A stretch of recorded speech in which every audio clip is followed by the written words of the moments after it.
Hello Aries, Sun, Moon, Rising, and Venus signs. Kamusta kayo? Sana po nasa mabuti kayong kalagayan. Welcome back po sa Star Tarot. Kung bago kayo dito, welcome din kayo. Thank you sa inyong support. I truly appreciate it. God bless you all po. Tingnan natin ang mga messages ninyo for today. Aries, merong bumalik dito eh. Ayan. Ayan, so wow, napakaganda. So we have egg. Ayan, success assured with good plans and hard work. Napakagandang reminder ito para sa inyo, no?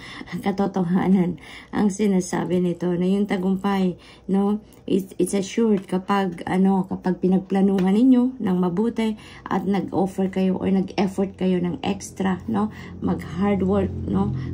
Coupled with good plans ay talaga namang siguradong kayo ay magtatagumpay sa kung ano man ang inyong mga gagawin or ginagawa. We have 4-leaf clover. Great good fortune, no, is on your side.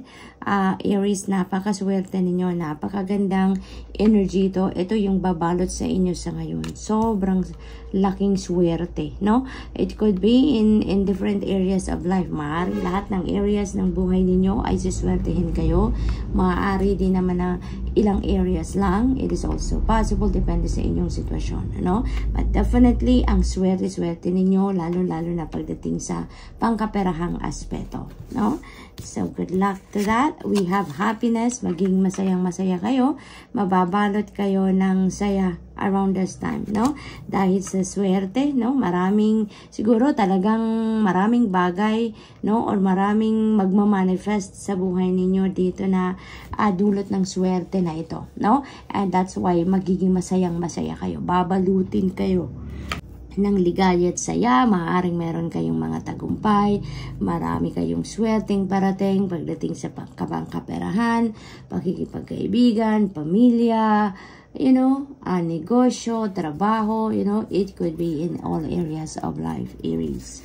We have scales, and keep your life in balance. Ayan. So, napakagandang reminder din ito na lagi lang ninyong i-make sure na nasa balance kayo. Nasa balance ang buhay ninyo. Lahat ng areas ng buhay ninyo, nabibigyan ninyo ng panahon, ng oras, lalong-lalo na ang inyong katawan, no? Ang inyong health, ang inyong kalusugan, yung inyong well-being, no? Lahat dapat merong panahon. May kanya-kanyang oras ang bawat bagay, di ba? Kaya, ito rin ang reminder sa inyo. Balansehin ninyo lagi ang inyong buhay, nang sa gayon, lagi kayong magiging masaya, lagi kayong magiging maayos ang takbo ng buhay ninyo. We have Tiger. Ayan, doing something risky. You're taking a chance ngayon, that could be in any area of life as well. Most likely, pangkaperahan ito. Naririnig akong negosyo. Maaring ang iba sa inyo dito is going to take risk pagdating sa pagnenegosyo. Maaring ganon. Meron din ako naririnig na relationship. So, maaring ang iba sa inyo dito is going to take risk on someone, no? Dito, maaring bagong siguro sa nililigawan ninyo ito, kung meron kayong nililigawan, no? Or maaring nanliligaw sa inyo. Maybe you're going to take risk on this person, no? So, maaring ganon ang ganap. What else? We have Holy Moly Aries. Napakaganda. We have money will be coming to you. So, definitely, ang swerte ninyo, yung good fortune na yan, yung great good fortune na yan, could be talaga, ang pinakaunang siswertehin kayo is pagdating sa inyong money and finances, no? Kasi ito, money will be coming to you. Very, very simple. Ang sinasabi sa inyo dito, may parating na pera. Parang uulan ng pera dito, no? It could come from different sources, Aries. Yung perang ito, maaring may magraregalo sa inyo, may magbibigay sa inyo, maaring may magbabayad sa inyo ng utang, maaring this is a win, maaring mananalo kayo sa mga game of chance, maaring pamana yan. It could come from different sources, depende sa inyong sitwasyon, Aries. Napakaswerte ninyo, no? Napakaswerte ninyo at malamang talaga, no?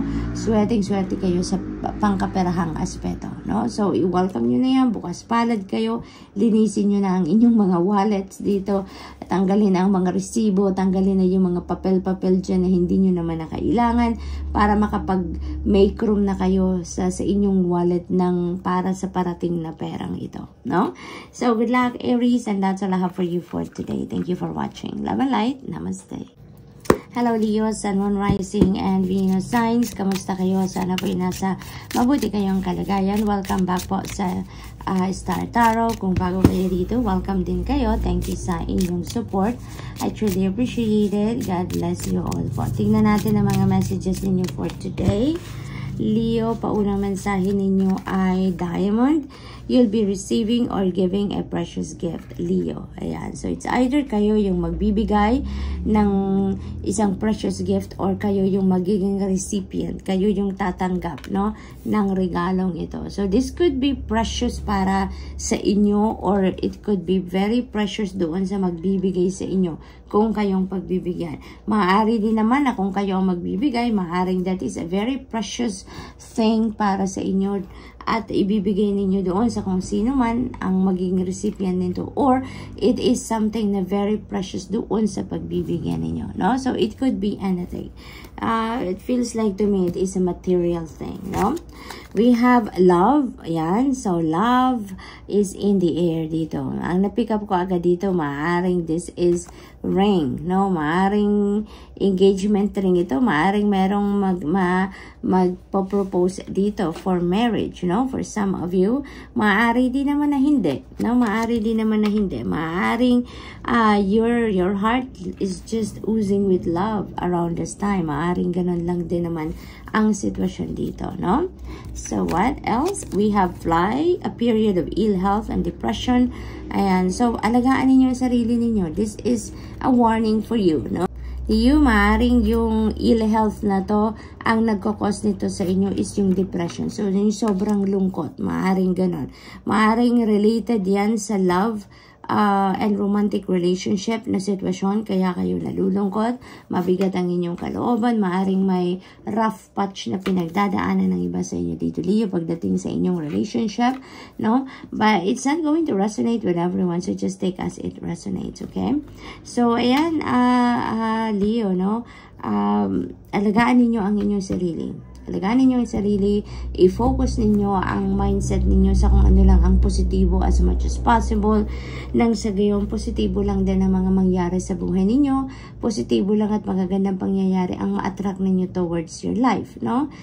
Leo, okay? Kung kinakailangan ninyo makipag-usap sa ibang tao, mag-share kayo ng saloobin ninyo para lang na magkaroon kayo ng mapag-vent out ng inyong dinadala sa inyong dibdib. It could help you, no? Ma-release ninyo yung tension, ma-release ninyo yung galit, yung inis, yung kung ano man ang inyong nararamdaman. You know, when you talk to someone, pumili kayo ng tao na makakausap ninyo, na mapagkakatiwalaan ninyo ng inyong kwento, ng inyong buhay, no? Para naman ang sa ganon, maaring makatulong din yan sa inyo na gumaan-gaan ang inyong pakiramdam, okay?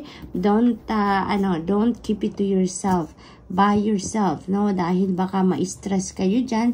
Ito na nga, may sinasabi dito yung depression. So, para maiwasan ninyo ito, no? Maybe you need someone to talk to, okay?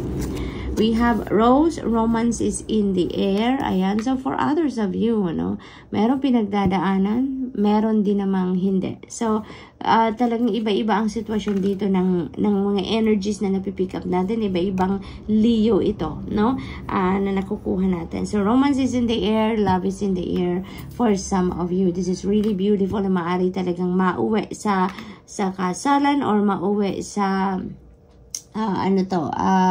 engagement, no, ang sitwasyon na to. So, maaaring meron kayong nililigawan. Kung hindi naman, maaari din naman na nasa established relationship na kayo dito. And maybe, siguro nagse-celebrate kayo. You're celebrating your love around this time. Maaaring may anniversary dyan. Months na rin nagse-celebrate, kaya romance is in the air talaga, no? Very sweet siguro kayo with each other. Fair man, maaaring ito yung love interest ninyo, maaaring ito yung inyong person, no? You are going to be dealing with, or maybe you have a relationship with a man with blonde, gray, or white hair sa ngayon. Maaaring ito yung person ninyo, no? Si fair man. So this could be someone na maaring foreigner ito, no? Or maaring hindi naman, no? Pero meron siyang originally ang kulay ng buhok niya blonde or gray or white hair, maaaring ganon. Or maybe, mayroon din siyang fair complexion, maaaring ganon ang ganap. We have marriage. Ayan, meron talaga ditong kasalang magaganap, no? May marriage proposal talaga dito. Or, maaaring meron talaga ditong ikakasal na. Or, maaaring maaring merong bagong kasal. Maaaring ganun ang ganap. So, maybe yung depression na to could be related to this fair man. Or, maaaring yung depression na to could be related sa problema ng iba naman sa inyo sa marriage. Maaring may issue talaga ang iba sa inyo dito sa married life, no? Maaring ganon ang ganap. So, good luck, Leo. That's all I have for you for today. Thank you for watching. Love and light. Namaste. Hello, Sagittarius, Sun, Moon, Rising, and Venus signs. Kamusta kayo? Sana po nasa mabuti kayong kalagayan. Welcome back po sa Star Tarot. Kung bago kayo rito, welcome din kayo. Thank you sa inyong support. I truly appreciate it. God bless you all po. Tingnan natin ang mga messages ninyo for today. Sagittarius. Pauna mensahe ni Sag ay butterfly. A change for the better. Napakaganda nito. May mga pagbabagong magaganap sa buhay ninyo. And that is going to be sa ikakaganda, ikakabuti, ikaka-improve ng inyong mga sitwasyon. Kung ano man ang pinagdadaanan ninyo, that is going to change ngayon for the better. No? So, what else? We have Claw. Be careful, do not take risk. Ayan, be careful sa mga decision making ninyo sa ngayon. Sagittarius, now is not the time to take risk, okay? Ay, kalma muna kayo, no? Ipagpaliban nyo muna kung meron kayong ideas ngayon or plano na magte-take risk kayo on something. Atras muna kayo dyan, no? Palipasin nyo muna ang energy na to. It's because maaaring hindi maganda ikakalabasan ng mga bagay-bagay, no? If you are going to take into that, risk sa ngayon, okay? We have a dog barking, advice from a friend. Ayan, so maaaring meron ditong kaibigan kayo, close friend nyo siguro to, and he or she knows what you're going through, or kung kilalang-kilala ka nito, no, ng taong ito. Kaya naman, very easy lang sa kanya na magbigay ng advice, no? And maybe this person is going to help you a lot, no? It's going to help you a lot sa inyong sitwasyon sa ngayon. So, maaaring makakapag-advise din ito sa'yo dito na huwag ka na mag-take risk sa ngayon. Iwagpaliban mo muna, palipasin mo muna ang sitwasyon, or kung ano pa man, no? Maaaring ganon ang ganap. Or, maybe yung kaibigan na to is going to support you dito, no? 100% ang support dito sa inyong mga ganap, no, na pagbabago sa buhay ninyo. So that's really beautiful. Vacation, ayan, so you may need to take a vacation, Sagittarius. Maybe this is what you really need right now, kasi maaaring napagod na kayo, no? Maybe physically, mentally, emotionally, and spiritually exhausted kayo in the past few weeks, no? Maaaring ganon.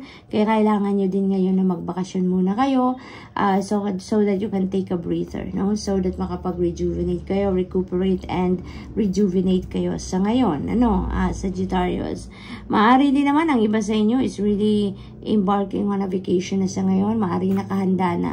Maaari talagang yung bakasyon na yan nakabook na, matagal na. Maaari din ganon. At kayo ay paalis na. Maaari yung bakasyon na ito ay papuntang ibang lugar, no? Horseshoe, napakaganda, good luck. Napakaswerte ninyo sa ngayon. Kaya yung pagbabagong ito, this is really a positive change, na mangyayari sa inyo, Sagittarius. This is really, really beautiful, no? This is good luck on your side. Kaya napakaganda ang energy na to, kung ano man ang mga balak ninyong gawin, ano man yung mga gusto ninyong gawin, mga bagay-bagay sa ngayon, siswertehin kayo. Because good luck is on your side, no? Kung meron kayong mga planong simulan, mga endeavor, money-generating projects, or whatever, na, alam mo yung pagkakakitaan, ay nako, gawin nyo na yan sa ngayon. Simulan nyo na. Kung nakahandara na rin naman na kayo, now is the best time to do that, or to start, because ang swerte ay nasa inyong horizon sa ngayon. Hills, obstacles to overcome. Ayan, so maliliit lang to na mga obstacles, no? Kasi yung hills, di ba, mabababa lang siya. And look at that, napaka-promising din naman na pinapakita ng card na to. Even though there are obstacles that you need to overcome sa ngayon, but look at that, very promising, very hopeful ang dating nito, kasi meron ng araw, lumalabas na, sumisikat na yung araw. So parang pinapakita dito sa inyo na mabilis nyo lang itong malalampasan kung ano man ang mga obstacles obstacles na to, masusolusyonan nyo agad, tawag dito, matatanggal agad or maaalis agad dito sa buhay ninyo. Dadaan lang to, saglit lang, no? The sun is rising, so maaaring yung solusyon nandyan na, no? Parang nag-show up na din sa inyo, kaya mabilis ninyo itong mahahanapan ng lusot, no? Yung kung ano man ang obstacles na to. So, good luck, Sag, and that's all I have for you for today. Thank you for watching. Love and light. Namaste.